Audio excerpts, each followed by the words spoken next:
Welcome back to Zaka Stokvel Insights, where we explore the world of stokvels and burial societies. If you've just joined us, we are looking at group constitutions and what members need to consider before starting their own stokvel group with my guest experts, Thabiso Masudubele. Thabiso, before the break, we were just looking at what it means to be a chairperson for a stokvel group. What are the other normal roles that can be found in this structure? Normally you'd have the chairperson, and then right after the chairperson you'd have the group secretary and you'd have the group treasurer. I think those are the three most common roles that you have within stokvel structures. The secretary being the person who's responsible for the day-to-day administration of the group.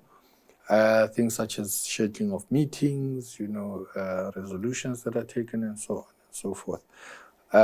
The treasurer is almost like the CFO. This is someone who then looks at the finances, the financial aspect of the group. And again, we spoke about what are the traits that are required. How do we go about filling these particular roles? Before we even get to that, there's also the issue of committees. What a lot of groups then do, they then have these subcommittees. So for instance, you'll have an entertainment subcommittee that looks at how we're planning for our year-end function. And then that committee will then, is tasked with looking at where we're going and so on.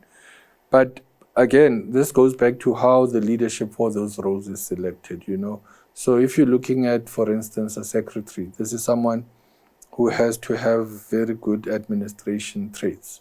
They must be, have an eye for detail. They must be a disciplinarian to a certain extent.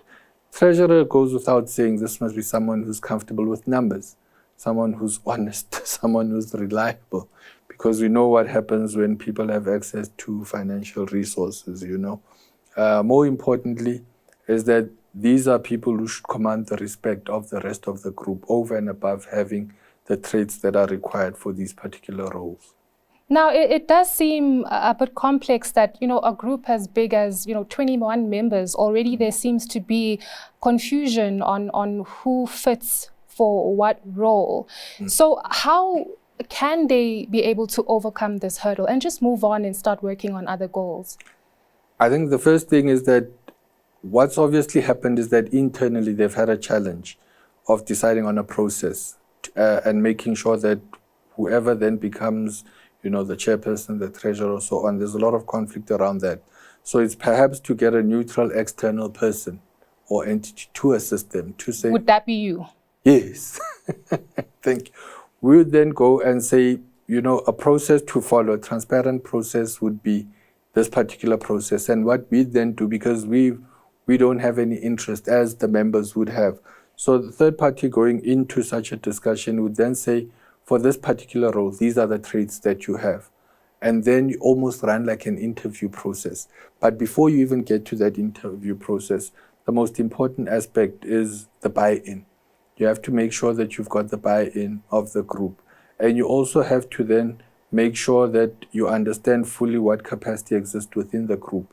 And it's easy to find out what capacity exists. You have to then, if you're looking at, the person who was the chairperson, there are certain things you ask for. If you look at the secretary, you go and say, where are the minutes for the last 10 months? And if the person can't produce one set of minutes, then already you've got a challenge that can't be one of the contenders for that role. But you do it in such a way, because there are egos involved. You have to take people through the fact that just because you are not a group secretary, this doesn't take away your importance to the group. It's just that for this particular role, you don't have the requisite skills for this particular role, but you're still good enough to be part of the group as a whole. And perhaps the skills that you do have, there's just a bit of a mismatch. Those skills can be better used in another role, assisting the group. So it's not always about the position, but you have to think about what's good for the group as a whole and not what's good for you as the individual, which is the whole premise of the idea of a stokvel. Now, in situations where an individual like yourself comes in, you try to mediate, but it's still not going anywhere, would this be the perfect opportunity to now involve the law, such as your lawyers? Yeah, absolutely. So in the case where there have been some, misdeeds that have taken place, absolutely. We've seen things happen in stokvels, just due to bad administration, where some stokvels make provision for lending money between members. You don't always have members paying back that money, and that's where good administration comes in. So if you don't have anything written, it becomes very difficult to go to, say, the law and say, this person, I gave them money and the agreement was that they'll pay it back. Because some of the questions that arise that, were you forced to hand over the money? And the answer is no. What proof do you have that they gave you the money? You say, here's the transfer, we did it. But what proof do you have? Because the other person can say, no, this was a gift. So it's a he said, she said. So the admin then becomes important to say, in a group that makes provision for lending money within the group, you then have to have the necessary documentation. And this is where the treasurer and the secretary have to work very closely together to make sure that the paperwork is intact, to make sure that there's recourse in the event that people don't meet the obligations as set out in that particular agreement. Well, thank you very much for that, Thabiso. So I think after the break, we would like to just look at meetings, how often they need to take place, whose responsibility is it, the process, structure, and so on. Please do stay with us. We will be back after this. Are you a member of a stokvel or burial society? We at Tyvision Media specialize in helping stokvels and burial societies.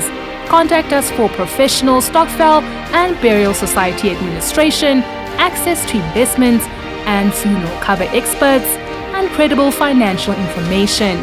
We will help your stokvel and burial society to achieve your goals and grow. Contact us today.